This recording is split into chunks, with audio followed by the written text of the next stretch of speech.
Czajnikowy.pl. Dobra herbata. Chciałbym dzisiaj pokazać Wam dwie herbaty, które mam prosto z Japonii. No, jak wiadomo, można wiele rzeczy już kupić u nas w Polsce. Są firmy, które zajmują się importem.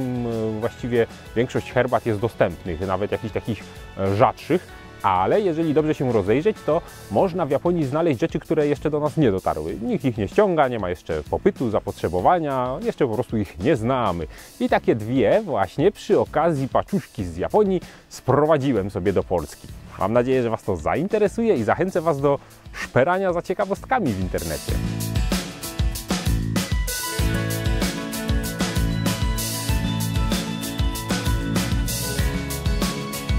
Pierwsza, którą chciałbym Wam pokazać, to Goi Shicha, czyli herbata fermentowana, taki puer japoński, taki nie do końca puer, bo proces produkcji jest inny. Co to w ogóle jest? To jest herbata rzadka, nawet jak na Japonię. Tam też nie jest popularna. Jest niestety dość drogawa, dość specyficzna. Rozumiem, że nie funkcjonuje nawet w Japonii jako taka codzienna.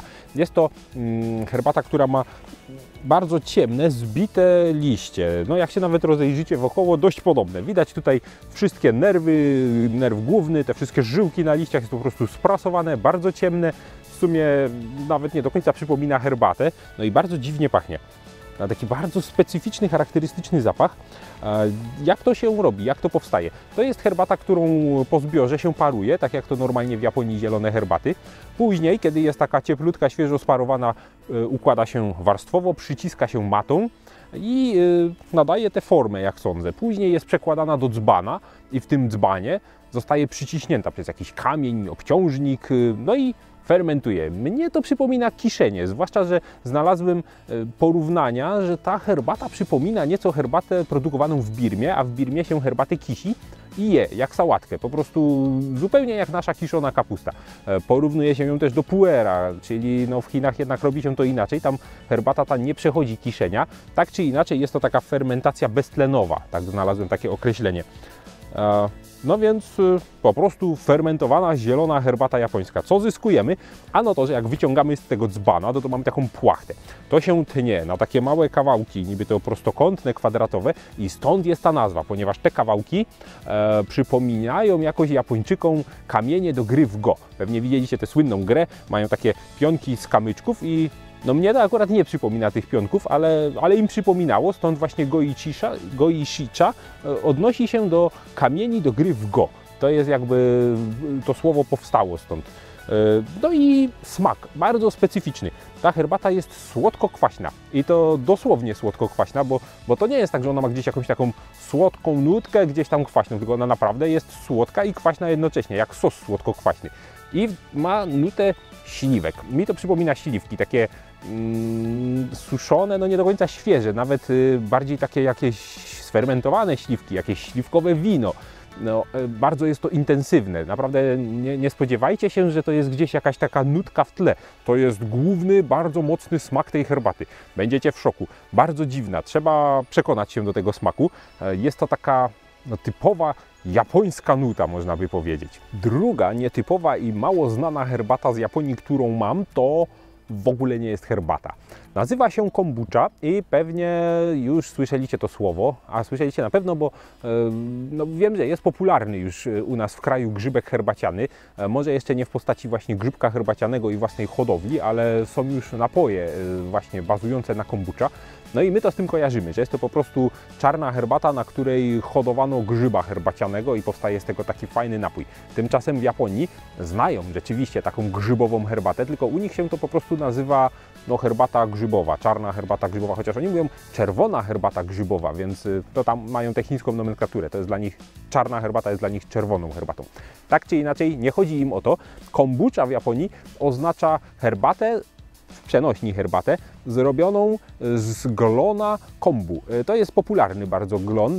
Możecie go u nas też kupić do różnych potraw azjatyckich. Myślę, że najbardziej znany jest jednak nori do sushi, a drugi, najpopularniejszy, to właśnie glon kombu. On jest znany z powodu swojego specyficznego smaku. Jak na pewno wiecie, Japończycy kochają smak umami, czyli piąty smak wyczuwalny językiem. Wiadomo, jeszcze przynajmniej jak ja byłem mały, to o tym smaku nie słyszano i pamiętam, że uczono mnie zawsze, że smaki są kwaśny, słodki, gorzki i słony i tyle.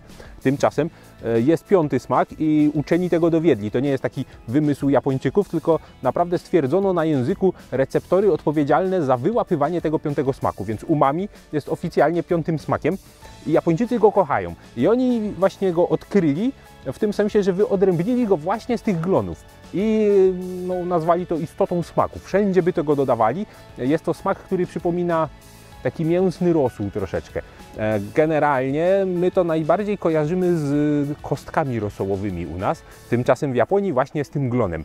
No i tam z tego glonu robi się coś takiego. Mieli się glony, powstaje proszek. Później na wzór kokaiczy, pamiętacie kokaicha, herbata, która jest zmielona i sklejona na parze, a następnie za pomocą specjalnej maszynki wyciska się takie cieniutkie makaroniki i gdy to wyschnie, to jest połamane, są takie granulki, które się parzy. To mniej więcej tak samo się robi to. To są takie podłużne, cieniutkie, połamane makaroniki, zrobione właśnie z takiego zlepionego na parze proszku z glonów kombu. No i oni to nazywają właśnie herbatą kombu, czyli no kombucha. Tyle, że herbaty jako takiej w składzie nie ma. Dlaczego się to w ogóle robi i pije? Jest to pyszne, jeżeli ktoś lubi ten umami, a oni uwielbiają. Można z tego zrobić taki ciepły, rozgrzewający napój, rosołek, trochę jak taki rosołek instant. Można dodać tego do zupy, to może być w ogóle bazą tej zupy, a można tego użyć jako przyprawy. Dodaje się do potraw z ryżem, no z czymkolwiek, po prostu można tych granulek nasypać albo dodać do sosu.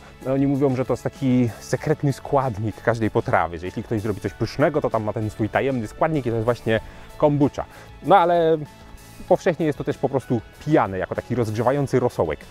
Smak jest bardzo specyficzny, jest to bardzo silne umami, coś dość słonego, coś z takim morskim aromatem, bo jednak są to glony, no specyficzne. No na pewno warto skosztować, ale nie spodziewajcie się zupełnie herbaty, to jest zupełnie coś innego. Fajne, że do takiej puszeczki dołączają odpowiednią specjalną, małą japońską łyżeczkę do dozowania, także no, myślę, że to jest właściwa miara, będziemy tego używać.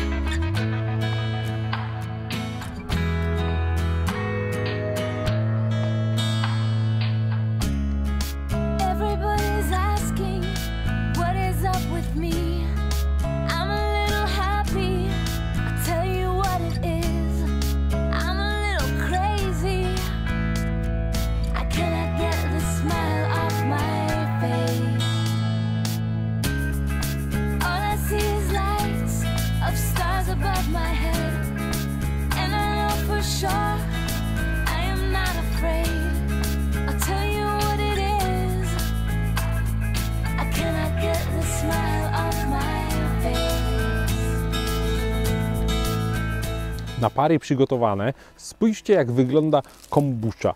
No bardzo specyficznie. To widzieliście, rozmieszałem, było takie w miarę jednolite. Chwilę powstało i zrobił się w środku taki obłok, taki wielki farfocel jakby. Bardzo przedziwne. Ja to zamieszam jeszcze raz, żeby prawda, poczuć pełny smak, żeby no, nie napić się samej tej wody, tylko całej zawiesinki. Jest to wskazówka. Jeżeli będziecie coś takiego przygotowywać, trzeba to no, pić po wymieszaniu. O, proszę, jakie ładne. Zapach jest naprawdę przedziwny. To jest morski zapach. To jest naprawdę jak woda z morza. Taki cieplutki Bałtyk. To pachnie trochę rybą, trochę glonem, ale to pachnie naprawdę morską wodą. Tego się nie da inaczej opisać, bo to nie jest zapach ryby, jakby ktoś wąchał jakąś makrelę czy coś, tylko to jest zapach, jakbyśmy wąchali właśnie wodę z morza. Przedziwne.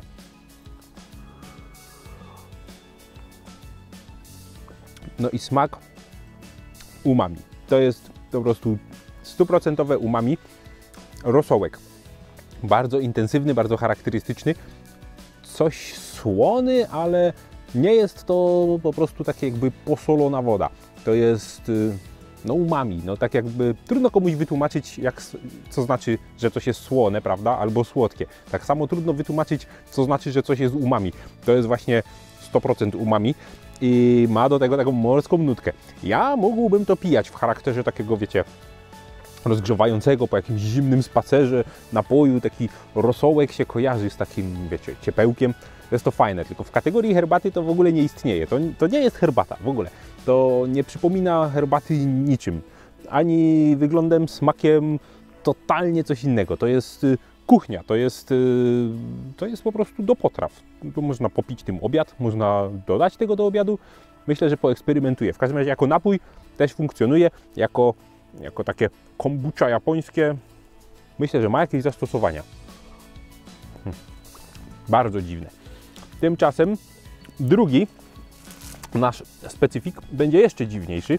Jak widzicie, napar jest taki przyjemnie żółciutki, ale zapach, no bardzo charakterystyczny zapach takiej, no śliwki, tylko nie takiej zwykłej śliwki. Trudno powiedzieć, co w tej śliwce nie gra, no, bo jak się wącha śliwkę, to się wie, że to śliwka, a jak się to wącha, to się ma gdzieś w głowie śliwkę, ale nie tylko, nie do końca. Troszeczkę jakby takim śliwkowym octem, takim jakimś, nie wiem, czy istnieje śliwkowy ocet w ogóle. Jakby ocet ze śliwką, jakby trochę właśnie wino, trochę jakby, ale bez tej nuty alkoholowej, takie, no, nie do opisania. No przedziwne. Naprawdę to jest słodkie i kwaśne jednocześnie. Jest to herbata, ale tej nuty takiej ściągającej, goryczy jakiejkolwiek w ogóle się nie wyczuwa. Nie ma. To jest wręcz dziwne, nietypowe. Nawet dobrze zaparzona herbata zielona ma gdzieś tę taninowość, wiecie, taką nie jest gorzka, nie jest cierpka, ale czujemy to, że to jest obecne w tej herbacie. Tu tego nie ma. Może wskutek tej fermentacji się to gdzieś rozłożyło, zniszczyło, ale no, albo można by wziąć tego więcej. Ale całkiem spory kawałek zaparzyliśmy w niewielkim naczyniu, więc w sumie myślę, że wyszło dość mocnie. Tak czy inaczej, słodziutkie, kwaśnawe i śliwkowe. Muszę Wam powiedzieć, że nigdy wcześniej nie piłem czegoś takiego. To są smaki, jeden i drugi, zupełnie nam nieznane, zupełnie nowe, zupełnie nietypowe i bardzo azjatyckie. Tak mi strasznie japońsko, jak sobie tego pokosztowałem. No polecam, chociaż myślę, że trzeba się do tych smaków przekonać.